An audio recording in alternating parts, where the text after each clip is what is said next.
रितु, ऋषभ और Ayushi Musharraf, B123, Sethi colony, Jaipur. Shri Parshvanath re rolling mills limited, Durgapur 1, Vardhaman, west Bengal. Amita Jain, पत्नी अनिल कुमार जैन, संगीता जैन, पत्नी विपिन कुमार जैन।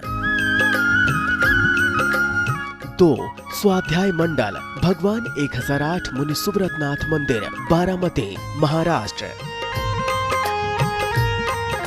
एसके जैन, श्रीमती संतोष जैन, विपुल जैन, श्रीमती आराधना जैन, पारुल जैन, अतुल जैन, श्रीमती पूर्णिमा जैन, सुचित जैन और आर्यन जैन, कानपुर। संपतलाल, मैना देवी कासलीवाल, सागरमल, नागरमल, संदीप कुमार, हीरा देवी, आशा देवी, सुखी संसार, गोलाबरी, हावड़ा।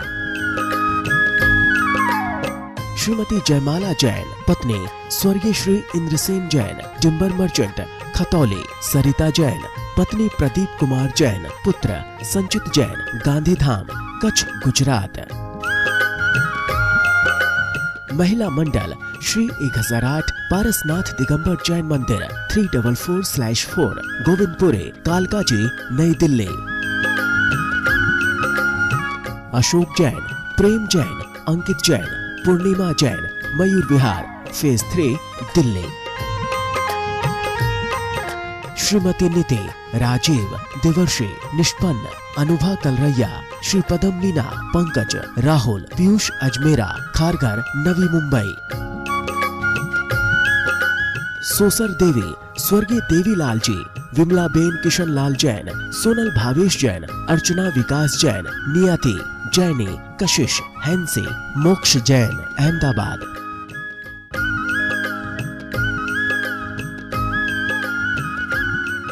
जय जिनेन्द्र। नमः श्री वर्धमानाय निर्धूत कलिलात्मने सालोकानां त्रिलोकानां यदुविद्या दर्पणायते। पंच परमेष्ठी भगवान की जय।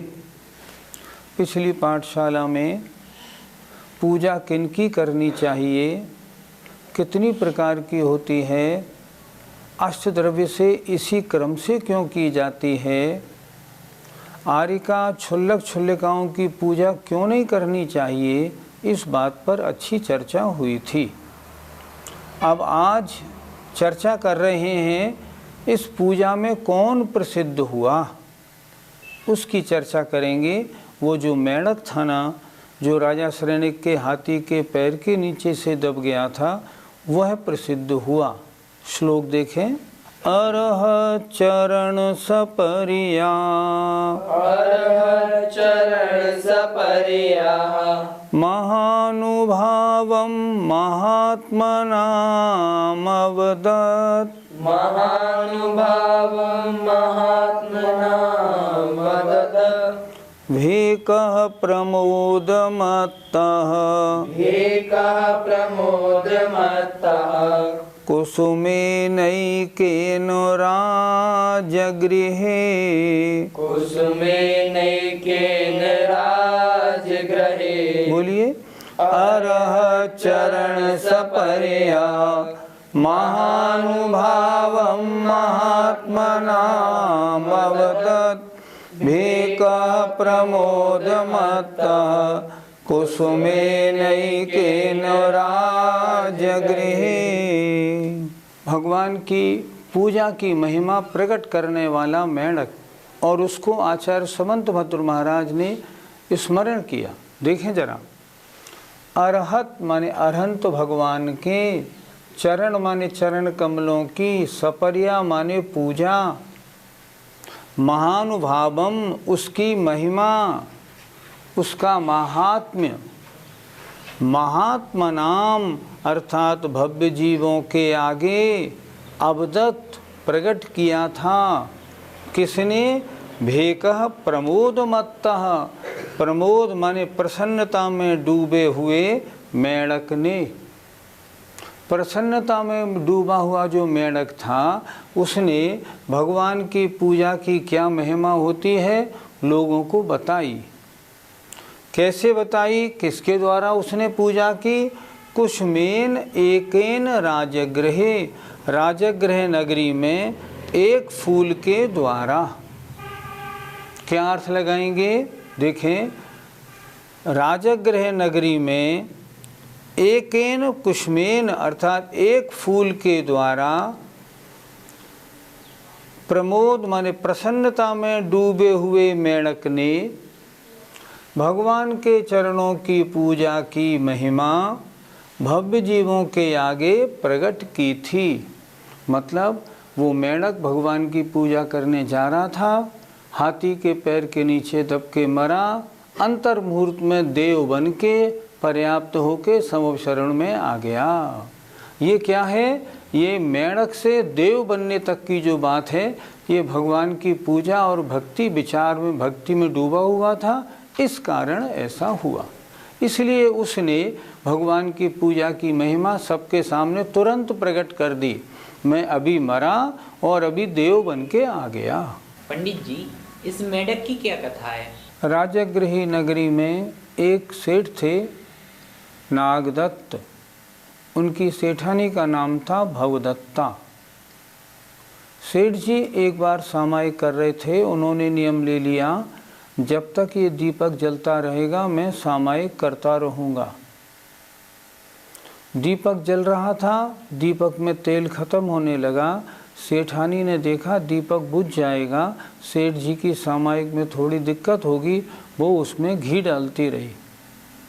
घी डालती रही, दीपक जलता रहा। दीपक जलता रहा तो सेठ नागदत्त सामायिक करते रहे। बड़ी ज़ोर की प्यास लगी और इतनी प्यास लगी सामायिक करते करते उनका मरण भी हो गया। पानी की प्यास में आर्त ध्यान से मरे थे, इसलिए मर के अपनी मकान की अपनी ही बावड़ी में वो मेंढक बने।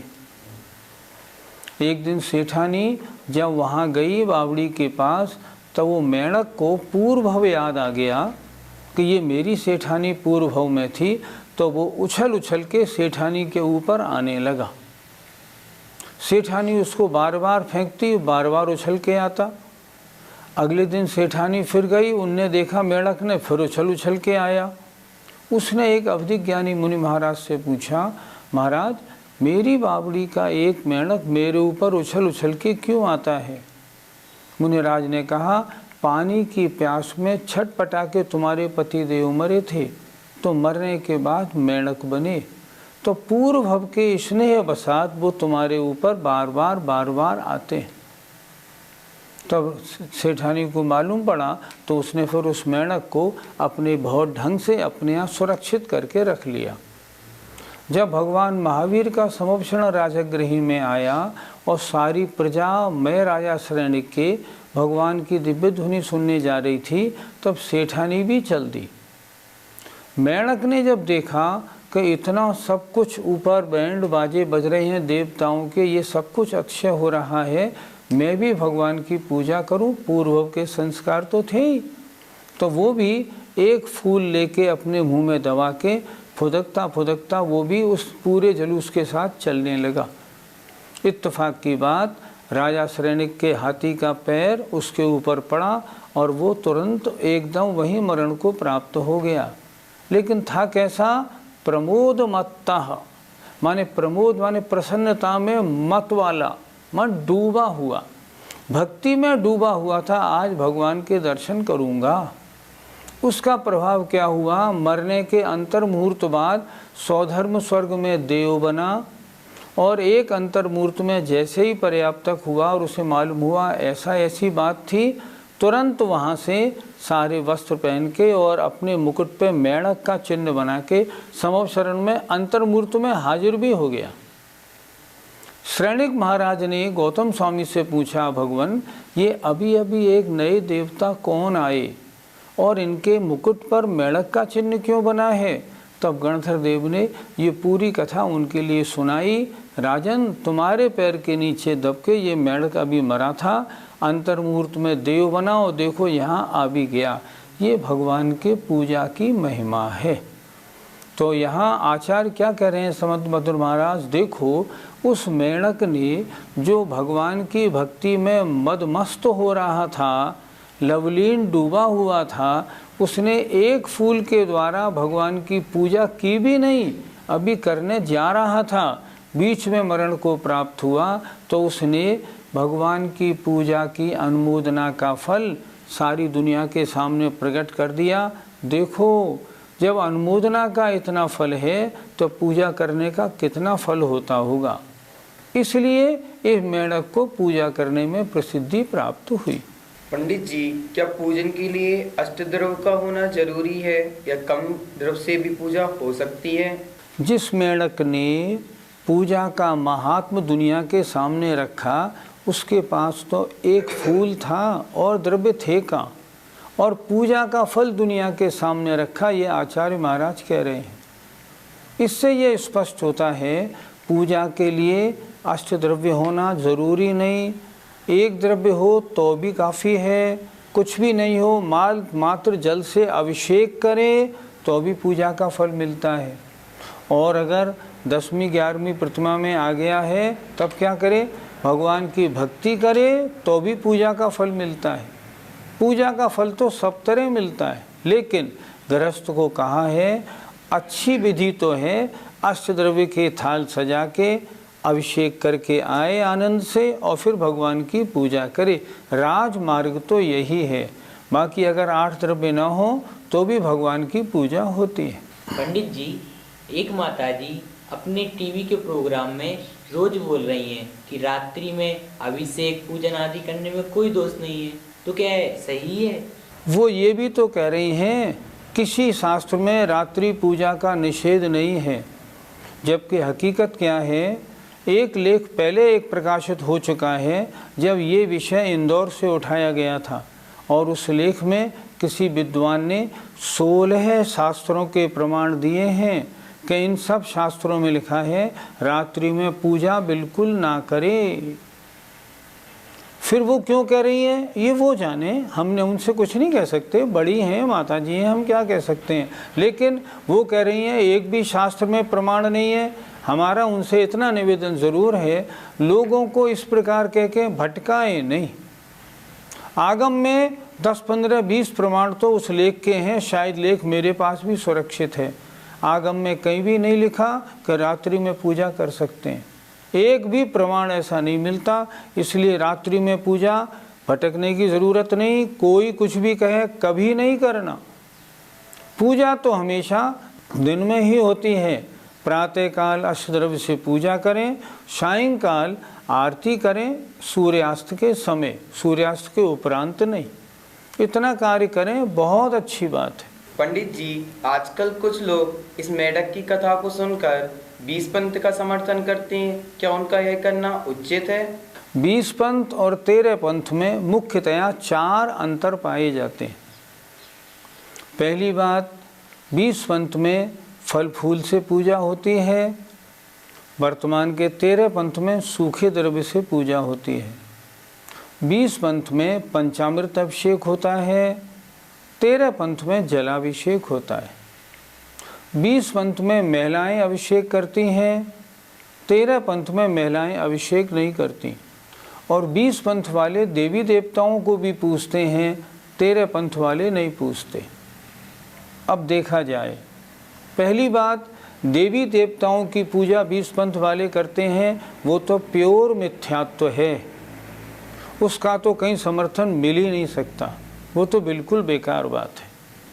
दूसरी बात, स्त्रियां अभिषेक कर सकती हैं या नहीं, स्वयं आचार्य शांत सागर महाराज के जीवन चरित्र में लिखा हुआ है स्त्री अभिषेक ना करे।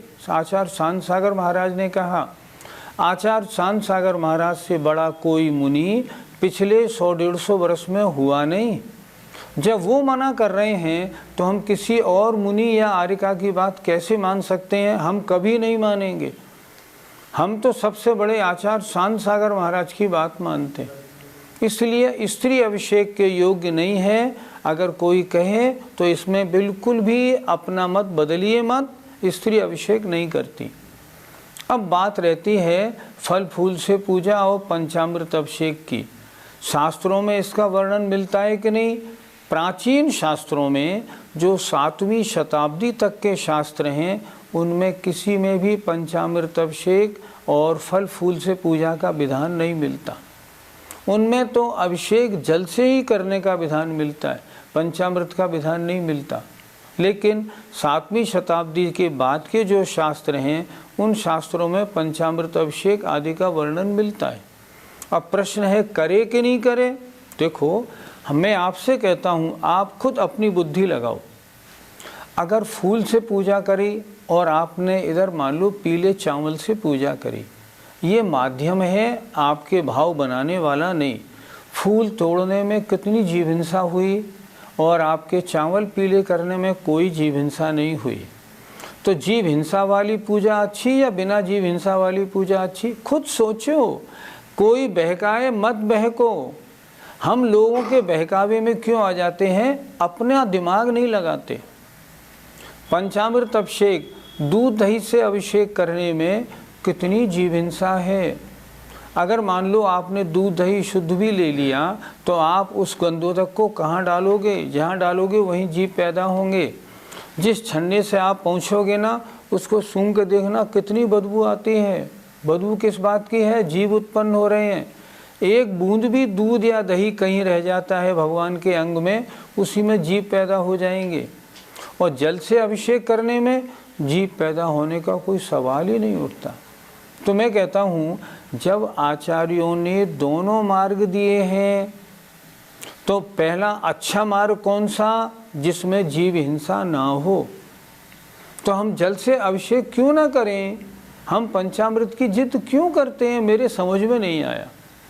दोनों मार्ग में स्पष्ट दिख रहा है। जहाँ पंचामृत अभिषेक मंदिरों में होता है, मंदिरों में जाए रात को कितने कीड़े दिखाई पड़ते हैं, कॉकरोच वगैरह। ये क्यों हुए कॉकरोच? क्योंकि वहाँ दूध और दही और घी सड़ा, इसलिए तो आए ना। जब आचार्यों ने लिखा है अभिषेक जल से करो, तो जल से करने में क्या आपत्ति है? क्यों जिद करते हैं? इसलिए पंडित सदा सुखदास जी ने बिल्कुल स्पष्ट लिखा रत्करण स्वामिकाचार्य की टीका में, जे विवेकी हों ते अचित्त पूजा करें। मेरा निवेदन है, विवेकी बनिए, समझदार बनिए, अज्ञानियों की बातों में मत आइए। जल से पूजा, शुद्ध से शुद्ध ऐसी पूजा करिए जो जीव हिंसा ना हो। हरित पिधान निधाने, हरित पिधान निधाने, यनादर स्मरण मत्सरत्वानि, यनादर स्मरण मत्सरत्वानि, यनादर स्मरण मत्सरत्वानि, यनादर स्मरण मत्सरत्वानि,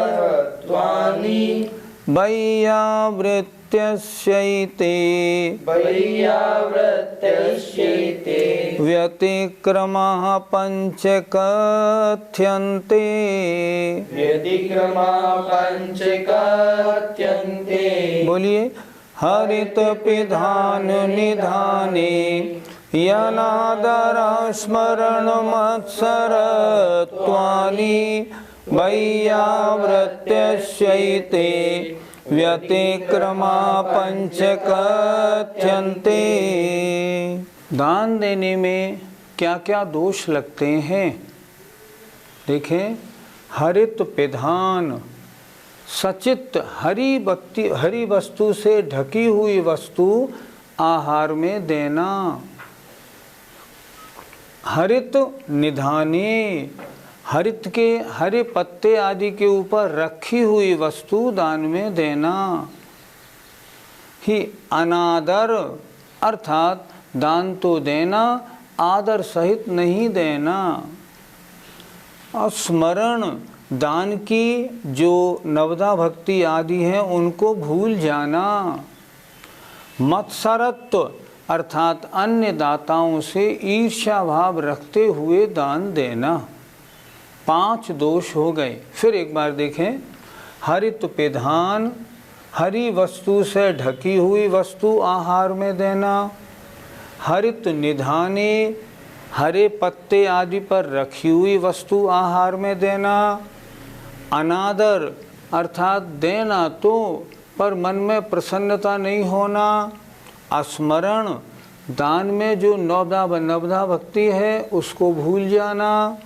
और मत्सरत्व अर्थात अन्य दाताओं से ईर्ष्या भाव रखना। ये 5 दान देने के अतिचार हैं। वैयावृत्तस्य, वैयावृत्त शिक्षावृत्त के, एते माने ये, व्यतिक्रमः 5 अतिचार कहे गए हैं। पंडित जी, हरित पिदान अतिचार शब्द से क्या तात्पर्य है?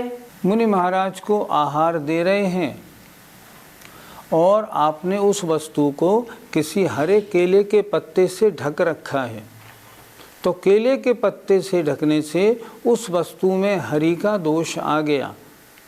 दूसरी बात, वो जो पत्ता है ना, उसमें जो जीव है उनकी हिंसा का भी प्रसंग आया। इसलिए अगर हरे पत्ते आदि से ढकी वस्तु आहार में दी जाती है तो उसमें दोष लगता है, अतिचार है। पंडित जी, हरित निधान अतिचार से क्या तात्पर्य है? आपको मुनि महाराज को रोटी देनी है और वो रोटी केले के पत्ते के ऊपर रखी है, तो उसके ऊपर रखने से केले के पत्ते के जीवों की हिंसा होगी, सचित्त का दोष लगेगा। इसलिए हरी वस्तु के ऊपर रखी हुई वस्तु दान देने के योग्य नहीं रहती, उसमें दोष हो जाता है। पंडित जी, अनादर अतिचार से क्या समझना है? मन में तो ये था कि आज मुनि महाराज आहार पर हमारे यहाँ पड़गान में आएंगे। आप आए क्षुल्लक जी, तो अब क्षुल्लक जी के प्रति, अब क्षुल्लक जी आए होंगे, अब तुम आहार दे दो, मैं बाहर बैठा हूँ, ऐसा अनादर का भाव रखना अतिचार है। ऐसा नहीं, जो भी अतिथि आए ना, आदर सहित उसको दान देना चाहिए। ये सोचो आज मेरा पुण्य इतना गाढ़ा नहीं रहा जो मुनि महाराज आते, चलो अब जो मिले हैं मेरे भाग्य से, इनका तो मैं योग्य सम्मान करूं। पंडित जी, आस्मरण अतिचार से क्या तात्पर्य है? नवदा भक्ति की क्रियाओं में कोई कमी रख लेना, भूल जाना।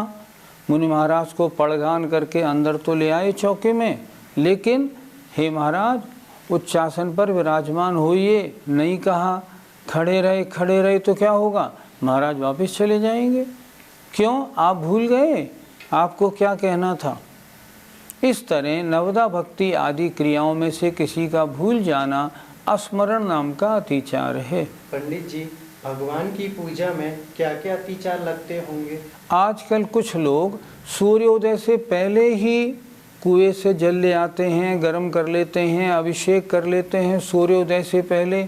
नहीं, ये दोष है, ऐसे नहीं होता। अर्थ के उच्चारण में गलती करना ये भी अतिचार है। शब्द के उच्चारण में गलती करना और अर्थ को नहीं पहचानना ये भी कमी है, ये भी अतिचार है। अगर ऐसा करेंगे तो भाव भक्ति कहाँ बनेगी।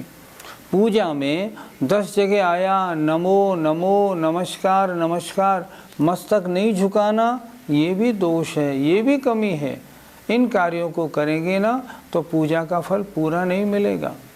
पूजा का फल पूजा कब मिलेगा? जब उसमें डूब के एक तो उच्चारण सही हो, प्रत्येक शब्द का अर्थ आता हो और मन वचन काय से भक्ति हो, तब उसका फल पूरा मिलेगा, अन्यथा पूजा का फल पूरा नहीं मिलेगा।